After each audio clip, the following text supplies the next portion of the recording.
Morning, everybody. It's your old buddy Jim up here in beautiful, sunny Upper East Tennessee. It's a little chilly this morning. Let's see what the temperature says it is here. 54 right now, it says. It felt chilly when I went and took the trash out. Figured I'd make a video here today. Y'all haven't got to see old Chunk of Palooza over there in a while. We're not going to Virginia to do any work on the house today. The boys are on fall break this week, and I have to go work tomorrow. So we're going to hang out. We're going to go play some putt-putt and do some stuff like that today. So let them enjoy their last day of fall break. And then they're taking an in-service day Monday. So you wonder why they have to go to school almost year-round. It's crazy to me, but I'm not going to rail on that. Hope y'all are having a good week. I have been. My leg is still bothering me some, but I believe it's getting better. It's really bruised right now where I pulled that in the back of my leg. So hopefully it keeps healing up. I'm going to struggle going upstairs at work this weekend. But I'll fight that battle when I get to it. We'll call this video Democrats in Disarray. We've got the fellow running for Attorney General in the Commonwealth of Virginia, where I'm soon going to be living, said that if he was in a room with Hitler, Pol Pot, and this Republican Speaker of their legislature, he'd give the Republican 2 bullets. Even fantasized about his kids dying. Now, the first one I get, that's off office. But you still shouldn't say that if you're an elected official. And fantasizing about his kids dying and wanting them to be buried. The Republican gentleman wanting to be buried and pissing on his grave. That's not funny. But the Democrats like Tim Kaine and Pelosi and them are all for it. So imagine if the shoe was on the other foot. But we're the extremists. We're the violent ones. Then you've got that unhinged person who used to be a Congress lady, and I use the term lady very loosely, in California, Katie Porter. She ran for Senate, but Pencil Neck Schiff got her, beat her in that race. Now she's running for governor. She went nuts in an interview, refused to answer questions.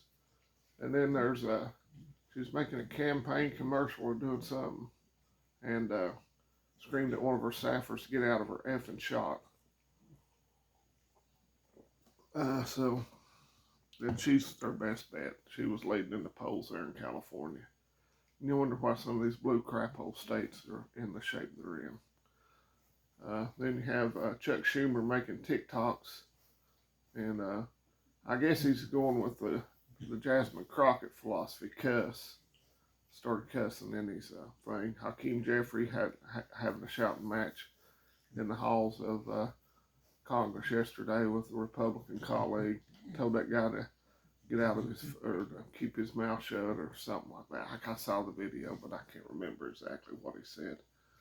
These people are going crazy, and they're advocating for violence.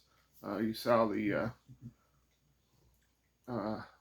unhinged person at that cathedral in Washington where the Supreme Court, a lot of the justices were going to be at that church, and I forget it's called the Red something, caught with a bunch of explosives and stuff outside the church. But we're the violent ones. So I saw yesterday where Trump had a roundtable of independent journalists who the mayor of Portland would call agitators, like Nick Sorter, Andy No, and that lady that got a black eye from these Antifa thugs. One guy said that an Antifa guy flashed a weapon and said he was going to smoke him, and then a sniper from the ICE building put a red dot on the dude's chest and he let him go.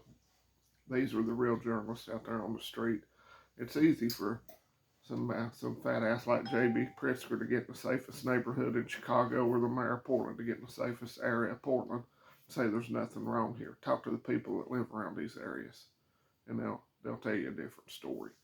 So the guards on their way to Chicago, and the ban was lifted for Portland. I'd say if you talk to the average citizen instead of these white old hippie liberals, they're all for it because they ain't in their neighborhoods. So it's going. I told you before, this whole thing with ICE and deportations were going to get ugly because the Democrats love them some illegals. Somebody's buzzing my phone all to pieces. Imagine that. So it's going to get uglier before it gets better. These people are unhinged. They don't care about Americans. They care about illegals. And that's the bottom line because me and Rosie said so. And it's obvious that they care about illegals more than they care about Americans.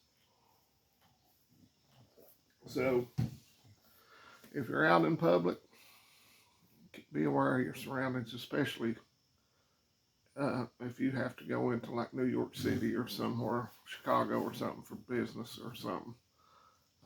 Be aware of where your surroundings at all times. Keep an eye on your family if you're there with family and friends. And just head on a swivel, I guess. And also, yesterday, Hamas and Israel have agreed to the first phase of the peace plan over there. All the hostages are supposed to be released. Rosie, quit snorting. Sound like a freight train over there. Jesus. And what was I going to say? Oh, Israel's going to release a bunch of Palestinian prisoners. Israel's going to withdraw to that agreed upon line, withdraw their troops. So we'll see how long this lasts and if the next phase of it can get agreed upon. That's called where they disarm Hamas, and Hamas no longer in control of the Gaza Strip. So we'll see. And with all these peace deals Trump's reached, I'd say he still doesn't have a chance at the Nobel Peace Prize. He's got the wrong letter beside his name. But we all know that the Nobel stuff's a joke anyway. A lot of newspapers got the Nobel Prize for literature or journalism or whatever it was called for the Russia Gate crap. So we know that it's a joke. It's sort of like the Heisman Trophy in football, college football. It doesn't mean anything anymore. So that's it for today.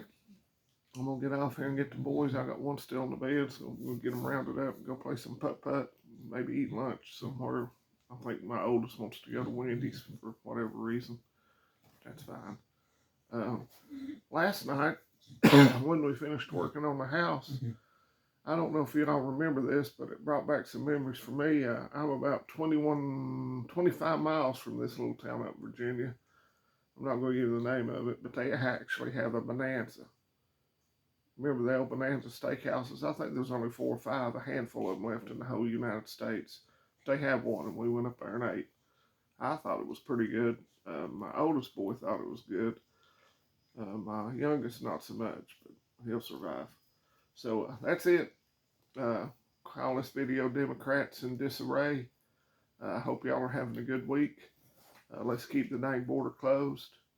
And let's get all our new neighbors that are here illegally back to where they belong. Let's go Vols. Play Arkansas this week. Don't be scared, folks. Be getting prepared.